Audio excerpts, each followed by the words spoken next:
Juliana, thank you for joining me today. And thank you all. It's so great to be back with you all at CSP. I'll tell you first that my youngest son's favorite hat is the CSP hat, which came in two versions, white on black and black on white. And he wears them all the time. So pretty much every day I'm reminded of CSP in a really beautiful way. Um, and when you say to this community, you all learned with Ariel over the course of a month, for me, it's the reverse. I got to learn with all of you for the course of a month. I miss it, and I'm really happy to be back with you all.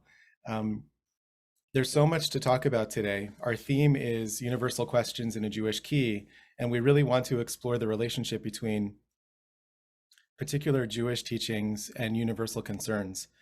But I want to begin by acknowledging that our hearts and our minds, our concerns, our kishkas are in Ukraine, as well as in other places in the world. And I want to share a poem that I wrote the other day that captured just one of many moments that I've been experiencing, witnessing what's happening in the Ukraine. And as many of you know, I've traveled to that part of the world for many, many years, about 22 years, for every Rosh Hashanah, for every Jewish New Year. And so part of my own experience of this is reaching out to our friends there and our hosts there, our host family, who have left Uman, which is about halfway between Kiev and Odessa, to travel to Lviv, which is a little bit safer so far. And as we explore all of this, as we process the experience of watching what's happening there, hearing echoes of what seems to be a 20th century phenomenon of a ground war and a kind of a Cold War era series of strategies and tactics that we thought we'd put long behind us. This was a moment out of which I wrote a poem. And the poem is this: how does my heartbreak help a single child on a bicycle as the rocket approaches? But what other kind of solidarity do I have? And how will I do anything at all if I allow my heart to be whole? And I start with this because this is a very Jewish kind of response, I think, to this moment. It's something that I really experienced from and with Professor Wiesel over many years. When I was 17, 18 years old, the thing really that attracted me to Professor Wiesel more than anything else was his ability to inhabit two worlds: the world of learning for its own sake and the celebration of questions and the celebration of literature and poetry, and the experience of the inner life and growing spiritually, considering things philosophically, engaging in conversation about those kinds of issues and questions that are enduring and that outlast empires, on the one hand. And on the other hand, his ability to respond in very practical ways to things that were happening in the world. So if you tracked his activities, you would have seen that at a moment like this, even though, of course, I cannot speak for him ever, and I don't know for sure what he would say about anything, because he always surprised us with his wisdom, we do know that he would certainly have responded. And he might well have responded with an op-ed in the New York Times. That was one tool that he used to respond to world events. And those op-eds, which you can find online, were not metaphysical, they were not philosophical, they were not literary, although they were well written. They were very practical, they were very canny, and they took sides. And so the ability to explore things in a very open way and to open up the complexity of things is a very Jewish mindset. But to respond with simplicity and clarity in concrete ways to moral demands is also a very Jewish response. And so one of the things we're going to explore today, together with Juliana, is how have we in the Witness Institute navigated this tension between particular and universal, and between contemplative study and discussion and action. And with that framing, I want to update you a little bit about where we are, just to give some context. And then I want to introduce Juliana, and we'll open up to some conversation. Juliana, I'm really excited for you to share your story with everybody and to talk a little bit about your experience of the Witness Fellowship in general, and in particular, some of the Jewish teachings and some of the astonishing connections that we have discovered between our two respective and closely related traditions. The Witness Institute, I think since last time we all met, has grown and expanded in some very exciting ways. I'm not going to share a lot of detail now because I want to get into the heart of this conversation, but just so you know, we started with our initial cohort of 8 fellows in the Witness Fellowship last year, just around this time last year. I think it was February, mid-February when we started, with 8 emerging leaders from very different backgrounds, people who have demonstrated some real power in their ability to respond to world events, a depth of passion, a willingness to listen, an openness of heart and mind, a community of people whom they can each influence, and people who bring a very, very diverse and varied set of frameworks and lenses and perspectives to our conversations. And we chose, with a lot of sweating and a lot of deep analysis and conversation with a committee, we chose our 8 fellows and we launched. And the idea of the fellowship, of course, as Ari said, is to draw on the teachings of Elie Wiesel of blessed memory, because Professor Wiesel left us with a toolkit that's very profound and very practical. We want to apply that to people who are making a difference in the world and who can make more of a difference in the world with some of the tools that Professor Wiesel left us.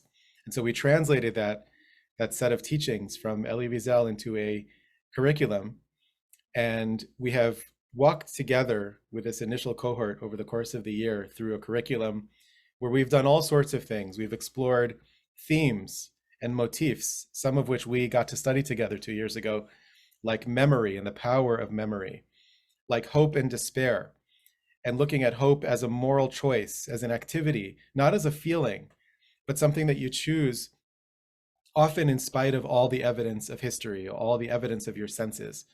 Hope is a moral choice because it keeps you in the game of moral activism. It keeps you alive, it keeps you awake, it keeps you from being indifferent.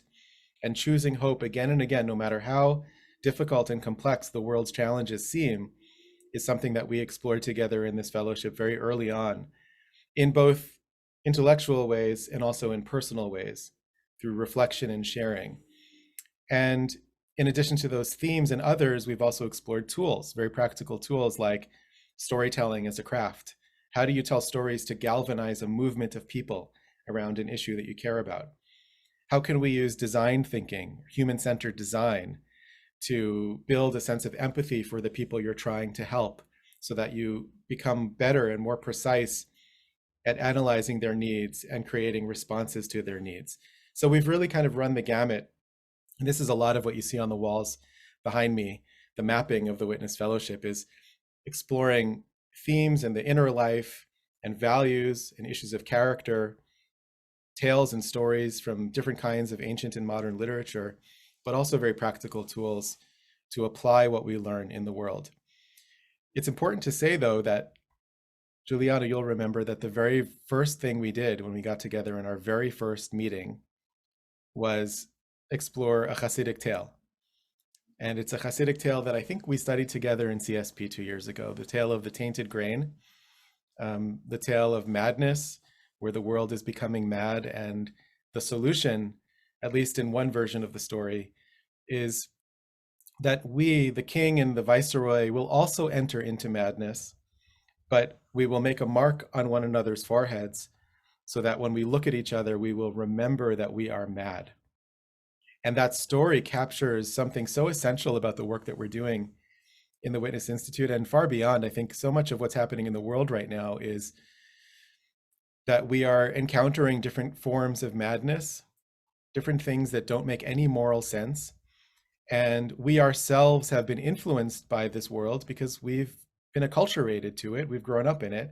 And so we've been affected or infected by the world's madness as well, which means that the beginning of our activities together in the Witness Fellowship absolutely needed to be a process of interrogation, of self-interrogation, and of asking difficult questions of one another. And that's really the starting point for a lot of our work together. A lot of the work of moral reflection and moral growth moral activation, moral transformation, moral leadership involves asking questions and allowing ourselves the space to open up questions and to sit with questions that might be overwhelming, questions to which we don't have any answers yet, questions to which we may never have answers, but questions that can lead not to answers, but to new responses, to new creativity, to new sensitivity, to new approaches to responding to the world's issues. And so when we're looking at what happens in the world right now, and we ask ourselves, what is my responsibility? What is my role? Well, there are practical, very specific things that we need to do, but there are also dispositional things that we need to cultivate in ourselves. For example, we need to make sure that we are not looking away from what's happening right now. We need to bear witness, which means very simply to not look away. We also need to not give up hope and not despair when we're looking at the suffering of the world in Ukraine and elsewhere. And so just thinking about those two fundamental moves, those initial moves toward moral action, before we get to organizing, protesting, calling our congresspeople, trying to create a no-fly zone over Russia, or choosing a policy position about whether to get engaged in any way militarily, which is very, very dangerous, may be morally necessary. Those are very difficult moral questions with which we need to wrestle. Before we even begin to engage with those kinds of questions, we need to consider, who am I and what attitudes, what assumptions, what perspectives am I bringing to those conversations? How am I going to bring my best thinking, my clearest thinking, my best questions? And how do we find small communities of people to engage in those kinds of questions together? That is really what the fellowship has been over the course of this year. It's been an incredible blessing, a lot of very powerful moments. I just want to share that we just announced our second cohort of 10 fellows. So we're going from 8 fellows to 18, which is a good Jewish number. And the fellows, maybe we'll talk about this a little bit more with Juliana, are in this fellowship for 15 months, and then they are creating projects to bring back to their communities.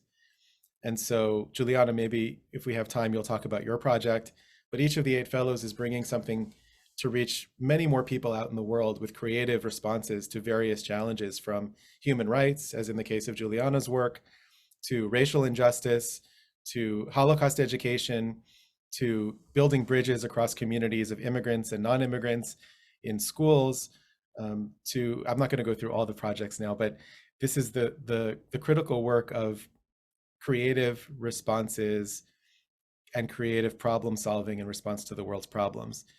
These projects and the fellows give me a lot of hope. And I want to just tell you a little bit about Juliana and then turn it over to you, Juliana, to share some of your story and some of your experience of the Witness Fellowship, but really focusing on the universal and the Jewish.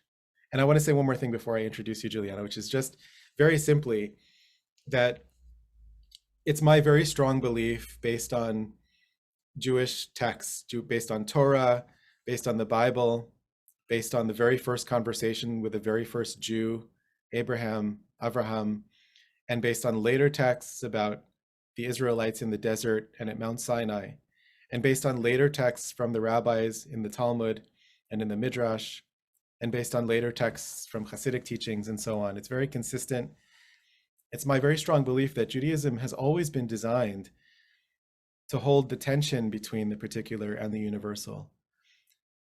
We have an idea that we are meant to have a particular Jewish identity. We are meant to be a tribe or a family or a nation. But our particular identity, our nationhood, our peoplehood, is always, and if you look at the texts throughout our tradition, whenever you find a mention of the particular, it's always linked to some mention of the universal. Our particular identity, our tribal identity, our familial identity, our peoplehood is always in the service of a universal vision.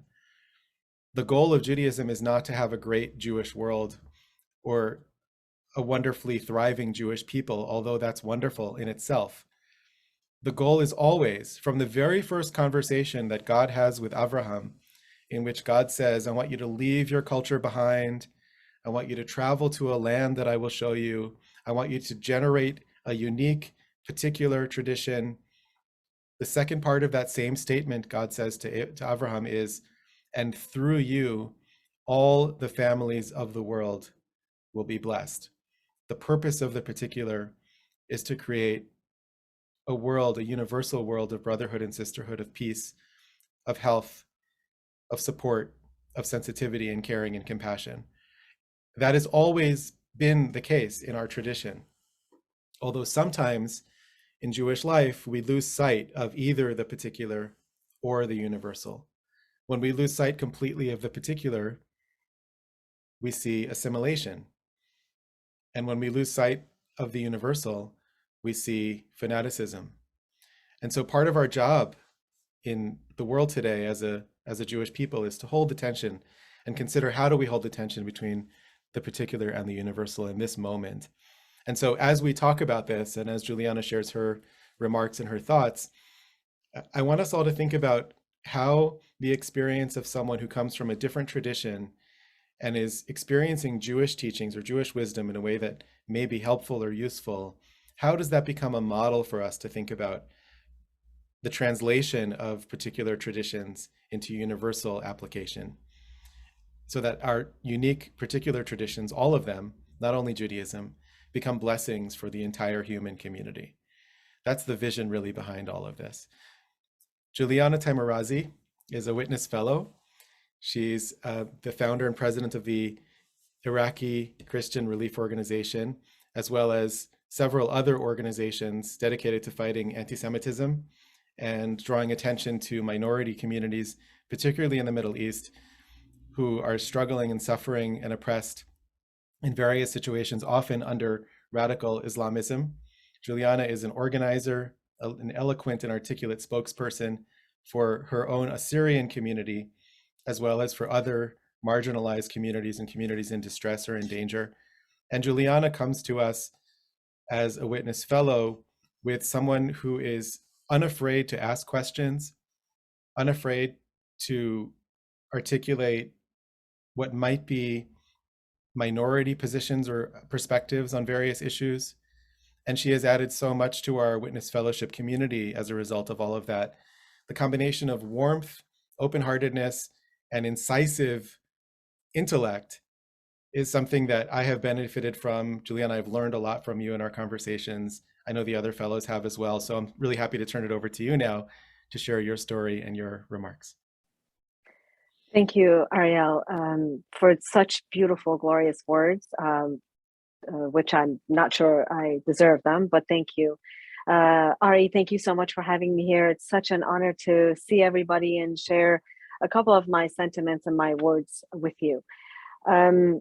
Ariel, before I begin, this is why we all call you a sage. The way you weaved everything so beautifully, bringing everything, all the pieces of the puzzle together for us to really understand what's happening in our world and how we can rise up to the occasion. That's why we call you a sage. So thank you for speaking so eloquently on this. Just briefly about my background, you have heard the term Assyrian being used twice already here. I am an Assyrian. A lot of people believe Assyrians, people of Nineveh, died when Nineveh fell in 612 before Christ, but there are about 3 million of us left in the world that still speak the Aramaic language, which we both, the Jewish people and the Assyrian people, share. Our ancestral homeland is northern Iraq, southern Turkey, and northeast Syria. And unfortunately, we have lost our land. And I believe, and many of my colleagues believe, that our cause is very much like the Jewish cause, where we have been displaced and we live in exile. And one of my life's mission is to promote returning to Nineveh if possible, making Aliyah, which I'll talk a little bit about Aliyah spiritually and physically a little bit later in my comments. So being an Assyrian Christian born in Iran, I was 6 years old in 1979 when the revolution happened. So I lived through the 8 years of bombing. So what I see on television really brings to life everything that I went through as a young child for 8 years. So I have a special affinity for what's happening in Ukraine, and I completely understand that fear. And as I was growing up, in the Islamic Republic of Iran, I had a father who was pro-Israel, pro-Jewish, taught me to love the Jewish people, not because they were Christian, but because of who they are and that they belong in their own land, on their own soil. And then I would go outside in school and public sphere, and they would try to force me to walk on the Israeli flag and on the American flag, which were painted at school. So I would tippy-toe around the flags. So I grew up loving the Jewish people. But I just didn't know much about the Jewish wisdom and the faith and Hasidic teaching, which I owe all of that to the Witness Institute. So I founded Iraqi Christian Relief Council because American people really did not know who the Assyrians are, who the Iraqi Christians are, and what happened to them starting with really 2003 with the invasion of Iraq. But we go back, our persecution has been ongoing for millennia.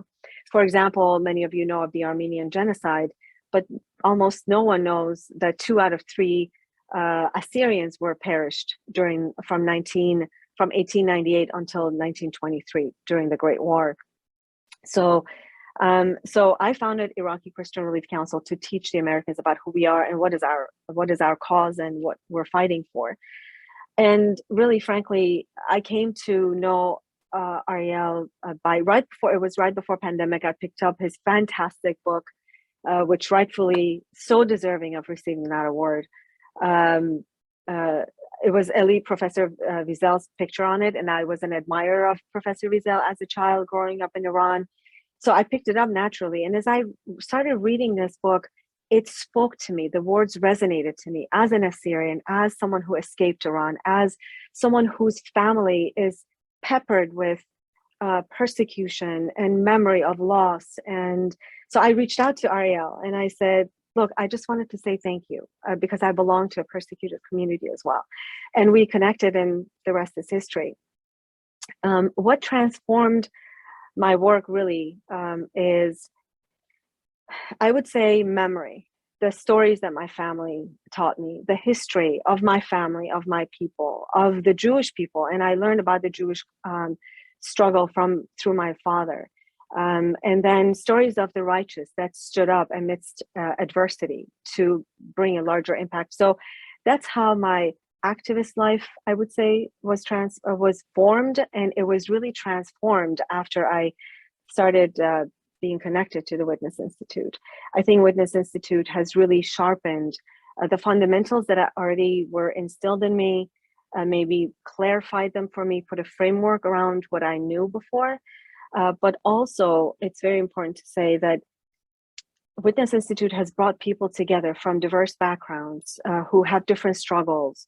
And we wrestle with one another because we're different. We wrestle with different ideas together. And I believe as we wrestle, when 2 people wrestle, they get muddy together, they get sweaty together, their bodies rub against each other, and they become really one in a loving environment. And I think we as fellows have formed a family because of the vision really of the Witness Institute.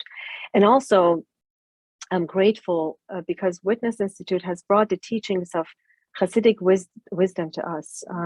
And so much of that has shaped the life of Professor Wiesel, the work of Professor Wiesel, and it has sharpened, and other toolkits, as Ariel mentioned, and that all sharpened our leadership among the 8 fellows. But some of the principles, and Ariel, you mentioned a lot of them so beautifully. I would say the fundamental principle that I didn't know at the time, it was really a Jewish principle, but it also is an Assyrian principle as well, is to say, I'm here. Hine ani. When Abraham answered 3 times, here I am. Hine ani. In my language, it's ana ha. Here I am. I'm here to hold your hand. I'm here to listen to you, to understand you. And I think this is a universal principle. And for me, I understood it deeper as during my time with the Witness Institute. And nowadays, with what's happening between Ukraine and Russia, I think it's extremely important. Ariel, you said it's important for us not to turn a blind eye. And this is where this principle comes to life, here I am. We have to answer the call because we're called. We see it every day. We see the news every day. So we have to say, Hine ani. I think this principle really points to the beauty of understanding and serving the other. Ukrainians, we're not the same people. We don't speak the same language. We may look different, but that diversity brings really us together. And I think this is something very holy when we answer the call and we say, Hine ani. The other principle that I find it's deeply rooted in the Jewish wisdom is education and learning about history, learning about the struggles and the challenges. And I believe as a leader, as a moral leader in a diverse environment, being educated, learning about the history and each other's struggle, we sanctify those who are vulnerable. We sanctify one another. Therefore, I believe as a moral leader, as a diverse leader, it's important for us to educate ourselves about the other's struggle. And I continuously say the other, I think because if I'm not mistaken, in the Jewish faith, one of the major commandments is to care for the stranger, to care for the other. As we educate ourselves, our hearing, Shema, which is in my language also Shmeta, Shema improves, our vision improves, we see the other, and we listen to the other. And Professor Wiesel always says, listening to a witness makes us a witness. But something more profound, I find, and this reverberates with me, which I learned through the Witness Institute. He said, when you listened, Professor Wiesel said, when you listen to a witness, your bones whisper along with the ones who speaks. That's very important. As we watch the horror that unfolds on television, and we watch these children that are suffering, and we see these crying mothers and these weeping soldiers that go to war, we are becoming witnesses, and our bones whisper along with them. You talked about memory, Ariel. Memory is extremely important to me. 8 members of my family perished, as I said.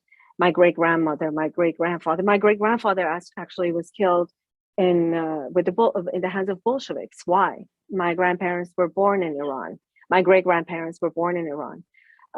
But they escaped the Turkish genocide of the Christians and the Kurdish genocide of the Christians.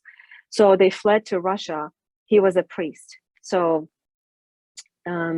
he was baptizing a child in 1918 in the middle of the night. When he left the house, his cross was exposed and he was beat to death by soldiers, by Bolshevik soldiers. So I grew up on stories, on memories. And Professor Wiesel also said, the past is not the opposite of the future. It's the absence of the past that is opposite of the future. So we should not only remember what has happened, but also remember the importance of what has happened. That's extremely important. And I think some people miss that point, that we have to also remember the importance of what had happened.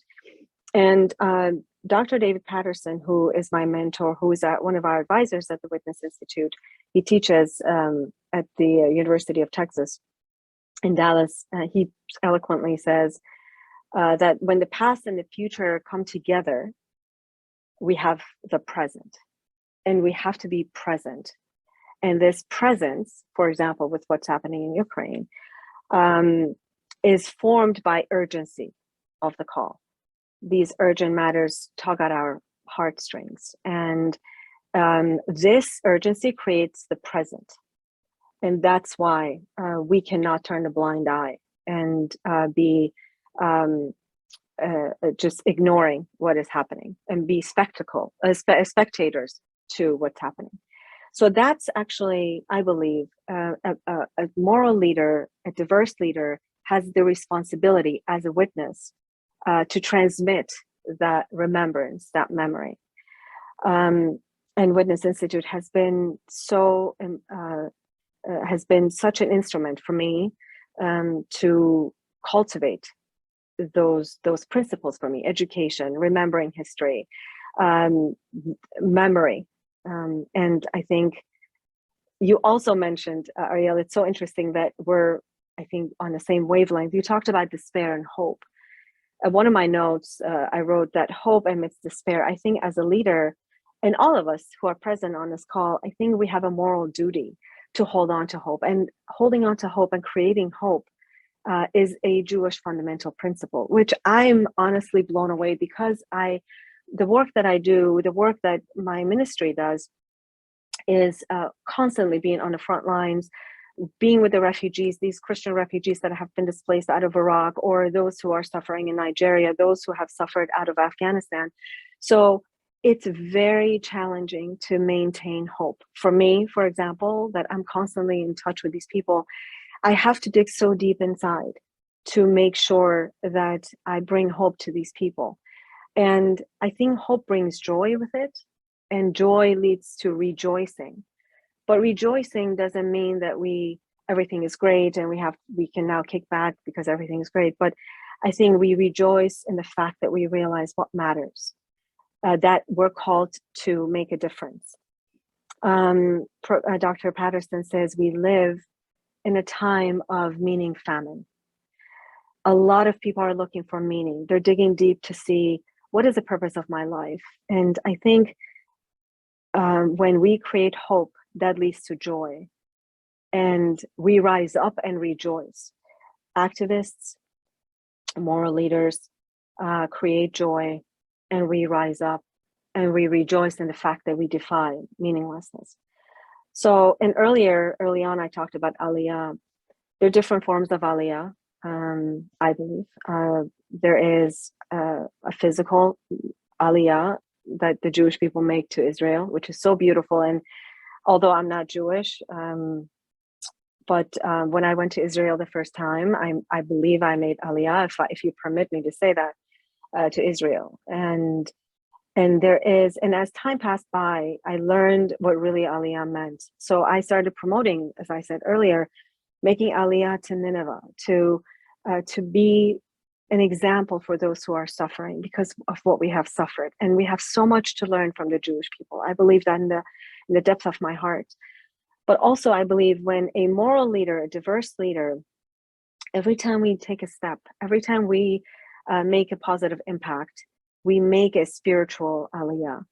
And it's an ascent. And I'll say this in closing, that in somewhere a master, Professor Wiesel, wrote, God is in his creation, God is present. God is presence. It is up to man to be present. Present to God, present to himself, present to his fellow man, to the other. Man becomes present through an ascent. So as we take those positive steps, we make an impact. I think we make an ascension. Carrying the stories as witnesses, being implicated by the events that are happening around us, and caring and watching over the other, the vulnerable, can be, I believe, is the highest call of a diverse and a moral leader. And all of this really has been made so beautiful and has been presented to us through the Witness Institute. And I'm extremely grateful for that. Thank you. Thank you so much, Juliana. I just want to underscore one thing that I think is implicit in what you're saying and what you're describing, which are two sides of the same coin and very important for us to think about in the world today, when there are so many complex moral questions and so many points of disagreement and so much polarization in the world that makes it difficult to move forward on our collective challenges. And the two sides are, number one, the places of commonality. So you're pointing to commonalities between the Jewish story, the Jewish experience, and the Assyrian experience. And there are some astonishing connections. When Juliana and I started getting to know each other, and we were together in various meetings and calls, all on Zoom. By the way, none of the fellows have yet met in person. This has all been online, which is kind of astonishing to me because it's gone so deep and people have been so vulnerable and open-hearted. At some point, we were talking about, I think we were talking about Yom Kippur, and the prophet Jonah came up. And Juliana said, yeah, well, Jonah's a very important figure in the Assyrian Christian tradition. And we actually have a holiday, a 3-day holiday, if I'm not mistaken, where we celebrate the life of the prophet Jonah. And Jonah, of course, in the story, the biblical story, in the book of Jonah, traveled where? He traveled to Nineveh, the great city. And that's where Juliana's people are from. And so we have these very surprising connections and echoes of our experience on that level, the biblical or literary level, historical level, spiritual level, but also, as you heard, on a very historical, contemporary level, the experience of persecution, the quest for a homeland, for return to the homeland.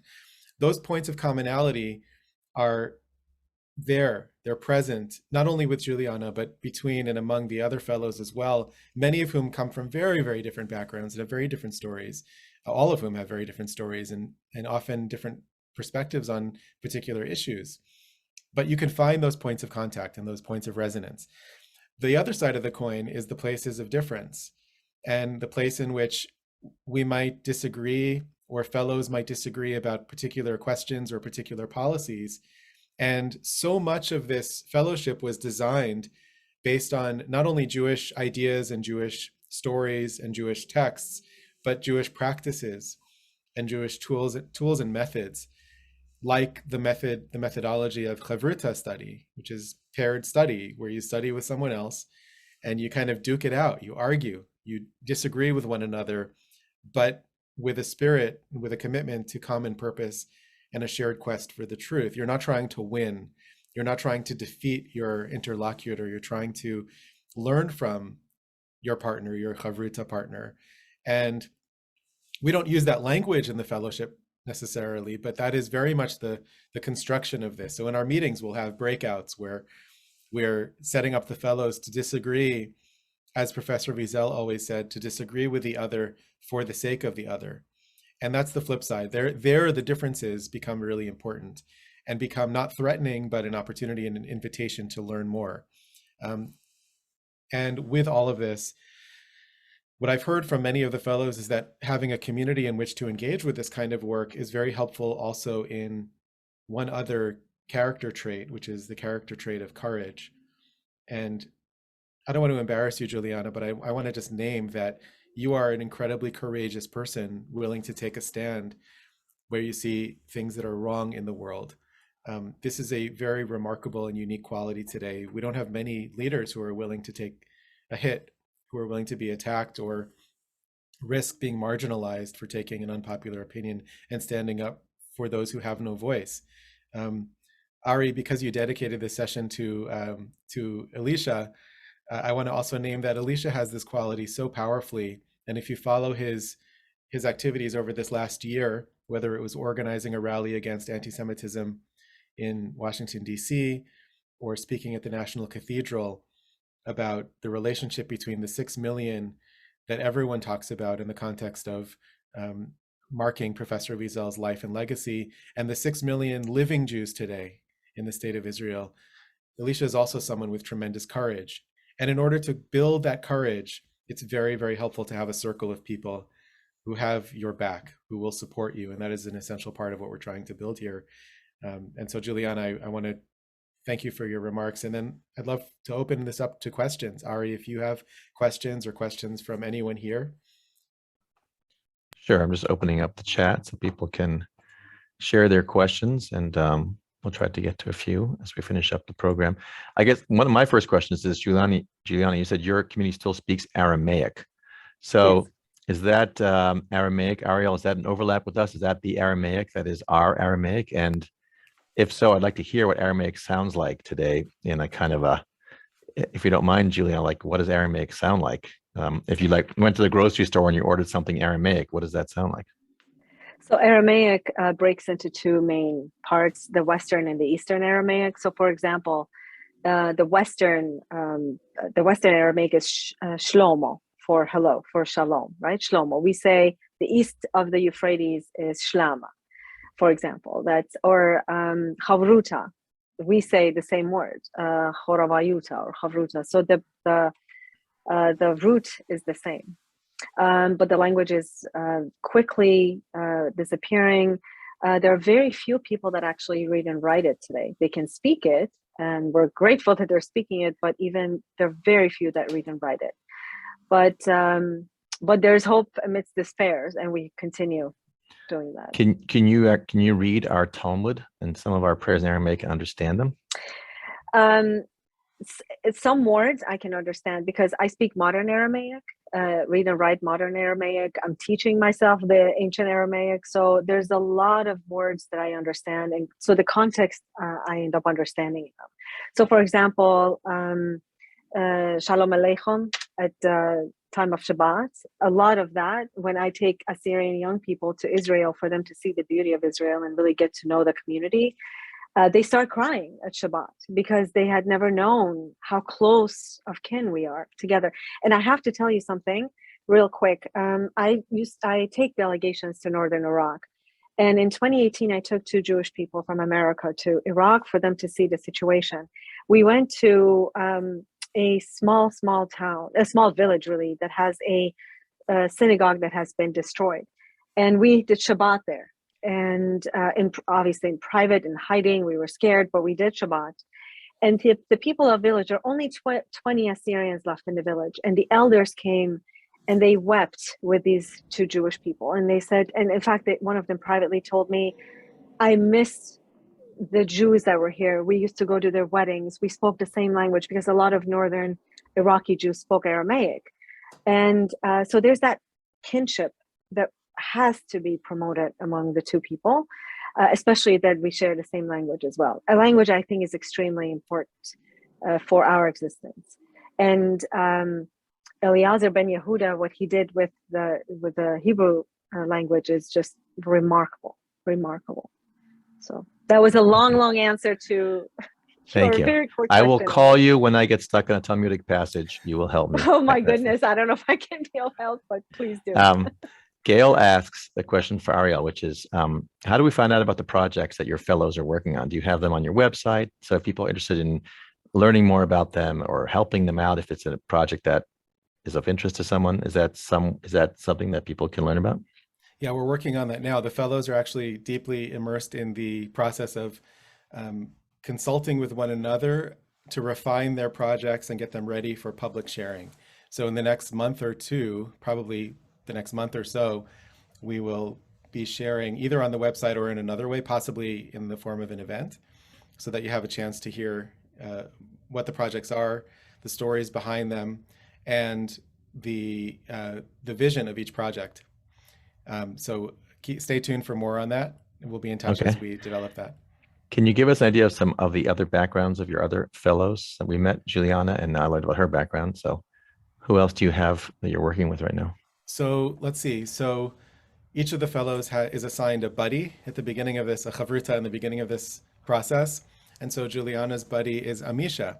And Amisha is an activist in Atlanta, Georgia, who is focusing on racial injustice and was out in the streets protesting last year and 2 years ago, getting pepper sprayed by the police occasionally. And she noticed that the police and later the National Guard and the protesters were separated by an abyss, by a real dividing line. And there wasn't much friendliness, let's say, between them, even in moments that were relatively peaceful. And so she decided, I don't want to let go of the indignation of protest, but I want to bring humanity and human connection to this scene. So she started bringing music, a boombox, to the protests.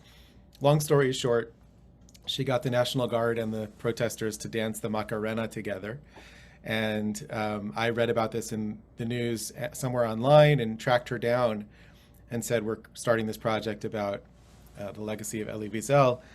And she said, who's Elie Wiesel? And I said, you have to be a part of this. We need you to learn about this, and we need you to teach us about love and connection in the midst of indignation. So that's Amisha, an amazing, amazing person. Nikki, one of our other fellows, is a judge in district court in Minneapolis. And she as a judge, has the difficult task of sentencing people to prison, often, depending on the context, of course. And so that led her to ask difficult questions about the role of justice and mercy. What's the relationship between the two? And that led her in turn to the study of theology, because where else is a judge going to go to explore those kinds of questions. And she is now working on a project to really integrate justice and mercy in human moments, humanizing the moment and the experience for defendants in those very difficult moments of sentencing and so on. Nikki is an example of somebody who is also deeply immersed in the Jewish teachings of this work. So she will often quote, she's been writing to us about it this week, actually, again. She'll quote some of the Hasidic teachings or some of the Jewish teachings in her conversations with people in the courtroom, and shared a story with us recently about sharing a Jewish teaching about Hineni, here I am, and Ayeka, where are you? This is something that Professor Wiesel spoke of and wrote about several times. The moment in the Garden of Eden where God says to Adam, where are you? And several thousand years later, when the first Rebbe, Hasidic Rebbe of Lubavitch, was imprisoned, and the warden asked him, you know your Bible, right? And the Rebbe said, yeah, I know the Bible a little bit. And the warden said, why did God ask Adam, where are you? Didn't God know? And the first Lubavitcher Rebbe said, God knew, but Adam had forgotten where he was. And the question that God is asking is to each of us, where are you?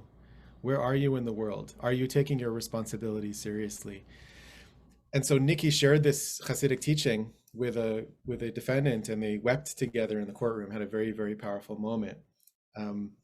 Ross, our fellow Ross, is a teacher in the DC area. Half of his students are several generation DC bred and born in Baltimore area.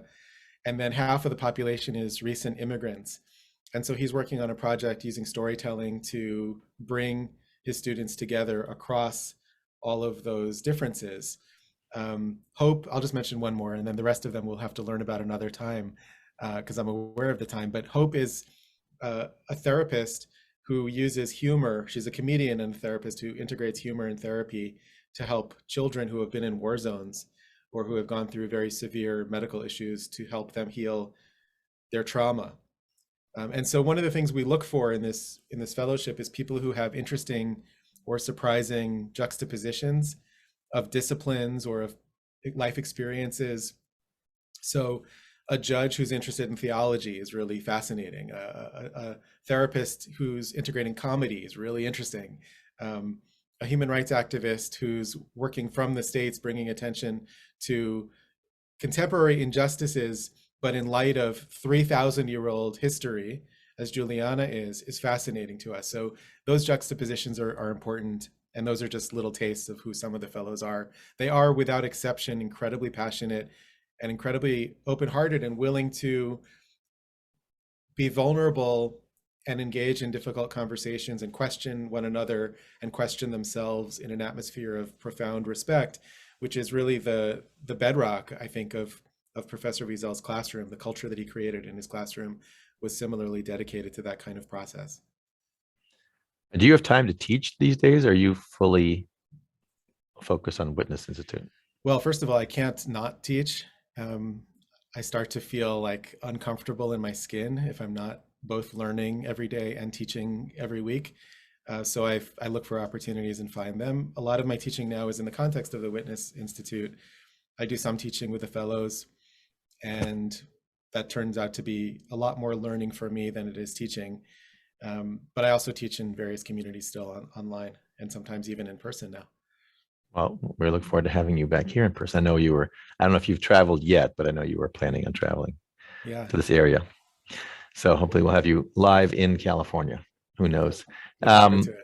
So 2 questions for Juliana. First is, last question for you. How often do you guys meet, the fellows meet? We meet formally. Our sort of anchor session is once a month for 3 hours, but almost every month we have added an additional hour-and-a-half session, as we're doing last week and this coming tomorrow. So between 1 and 2 times a month, and then the fellows speak once a week with each other with their buddies. And we have 2 retreats per cohort, so per 15-month period. And our first retreat was online. We're exploring having our first ever in-person retreat with both cohorts together. We'll see if that's possible, seeing how things develop. but basically once a month or twice a month. Now for Juliana. So Juliana, I mean, you're fighting in a way, you're talking about like a group of Christians, right, who live in a part of the world who were expelled. And in America, of course, we as Jews are a very small minority, but the Christians are a much bigger minority. So my question is, do you get support from the greater Christian community for the challenges that you're facing, or do you face a lot of challenges because of the part of the world that you come from and you're Christian? Frankly, you would think that the Christians would rise up together like a tribe, right? And because we're taught by St. Paul, we're members of one body. But I must be honest with you, and I'm very critical of the church, and I've said that to the Christians, because we look different, because we speak differently, because we're in a part of the world that everybody wants to forget. Iraq is a black hole. We've spent so much money there, it has been wasted, frankly, and so much American blood has been shed. So we're just going to ignore.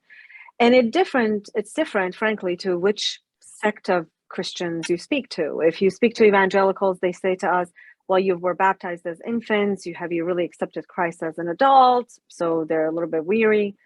The Catholics say, well, why don't you just leave your lands? You've always been persecuted there. Just come to the West and you'll thrive in the West, in Christian West. So it's been a very, very tough challenge. See, I started the organization in 2007 until 2014 when ISIS put its brutality on display. Really, not many Christians were understanding what we were going through. And then it peaked a little bit, and then it went down again in 2016. So frankly, it's been a struggle. The other challenge that we're having, but at the same time I say that, but we still are grateful for whatever support that comes our way. But something that is extremely challenging, and I think the Jewish community also faces this, is the assimilation. It's a little bit different because we share the same faith. It's easier to marry a fellow Christian, and then that's how we lose our language, our culture, our traditions. With the Jews, it's a little. From what I understand, there's a sense of assimilation that is happening in the West, and yet you still hold on to each other. You have a different faith, and that's, I think, what we're suffering from. We're being persecuted in the East, and we're assimilating extremely quickly in the West, and that's why I say Aramaic is a dying language. My final question for you is there a particular story that you've learned so far in the Witness Institute from a Hasidic perspective, maybe, that resonates with you? Wow. Not to put you on the spot. I just thought I'd ask the question, but. It's there's so much. Now I'm drawing a blank. Juliana, while you think, I want to buy you a minute because I wanted to just share one thing, a follow up from what you just said. Sure. If that's all right. So Sure. I just want to mention, and I think you all know this, but one of the most nefarious quotes of the lead up to the Holocaust was when Hitler said, "Who remembers the Armenians?" He's reputed to have said this. It was reported. It's not 100% clear that he actually said it, but it's likely that he said it to senior Nazi leadership. And this is one of the things that makes the mandate, the commitment to memory, so critically important. Because every time we forget one of these stories, or every time we allow a story to evaporate into the mists of history, we increase the chances of it happening again. And we keep seeing that throughout history. And so the fact that so many people, myself included until fairly recently, didn't know much about the Assyrian Christian history, the fact that many people don't know about the Armenian genocide, the fact that so many young people don't know about the Holocaust, even though it wasn't so long ago, and we're still finding bodies in places like Brest and other cities in Eastern Europe. It's shocking, it's troubling, and we have to rededicate ourselves to the sacred task of preserving that memory. And so I think I may have shared this with all of you at CSP before, but one of my recommendations that I share with a lot of audiences is find one story, one person's story, and adopt it. Take responsibility for one survivor or one victim, and carry that story, tell it to your children and grandchildren, tell it at family gatherings, tell it at the Passover Seder, in addition to the Passover story itself. Make sure that that story doesn't disappear, because we need it. It's not only to honor the past, but it's to safeguard our future. That's our sacred task. Sorry, Juliana, over to you. Uh, I'll answer your question, Ari, but can I say something, Ariel, what you said? We always, within my community, we always say, we don't share a specific story with the world. And that's why not many people really understand our cause, or it's such a big cause that people are afraid to get into it, to understand it, and really to lend a helping hand. So I always say there were 6 million Jews, and there was one Anne Frank. Anne Frank gave a name, a face to 6 million people. So that is such an important element that I try to bring to my community. Going back to Ari, I would say really that entire concept of Hina'ani, is that correct pronunciation, by the way, Ariel? In Hebrew, Hebrew. it's a little more consolidated in Hebrew. I think in Aramaic it sounds anaha is more syllables. It's hineni. Hineni. Okay. Okay. Thank you. So that concept and how it's been studied, and that's what through the Torah, obviously, that resonates with me. That's what I always go back to. But the one thing that I really had a challenge, I must tell you, is the tainted grain. I remember that was the first lesson of our fellowship, and I struggled with it. Ariel, I don't think I ever told you this. I struggled with it. I wanted to understand it and apply it into my community. And how does it make sense? How does it work? That's what I've struggled with. Now it makes more sense to me. But what resonates to me is here I am. Thank you so much, Ariel. You want to wrap it up? We are a little bit over, but I promised to give you the last word. And before that, I want to thank everybody for joining us. As I said, we chose this program. You and Ariel have been working on this for a few months, so we didn't quite know the state of the world, what it would be like today. So I want to thank you for being with us on a day like today, a week like this week and last week. So to help us address the madness and not avoid it. And so I wanted to thank you and give you our appreciation. Thank you, Ari. Thank you all for being here. Ari, I want to ask if maybe we can send out the Tainted Grain story as a refresher for those who haven't seen it recently, or for some who haven't seen it yet at all. So I can send you a copy. Sure. You know, these conversations are important now more than ever. I think it's not, it's never irrelevant to explore the role of memory and the role of particular wisdom traditions in addressing contemporary concerns and universal issues. The need for moral leadership in our world is more urgent than ever. And I just want to share with you all that the Witness Institute is developing in the fellowship. We're also offering other public programs, some teaching and learning, sometimes in partnership with other organizations. We're recording a podcast we're planning to release in the next months. And so this is an opportunity for you to all get involved. You're already involved in just by virtue of our spending time together and studying together, but you can get more involved. And with the support of donors and partners, we've been able to support the 8 current fellows and engage over 7,000 people this past year in public programs, teacher trainings, community conversations. Our current fellows and the next cohort of 10 fellows are using the tools that they're learning with us to increase their impact and to influence their own communities. But we're very much at the beginning of all of this. Our work is just beginning. We're a year into this project, really. And so we're a startup, we're nimble, we're scaling our efforts, we're considering how to do that more. We have a lot of big ideas. We're open to conversations and ideas from all of you, connections, ways to really, really deepen our impact and deepen our efforts. I'm going to post a link in the chat, 2 links actually. One is just to learn more about the Witness Institute, and the other is if you're interested in supporting our work or getting involved in that way. We appreciate any support, and there are 2 related links that are in the chat now.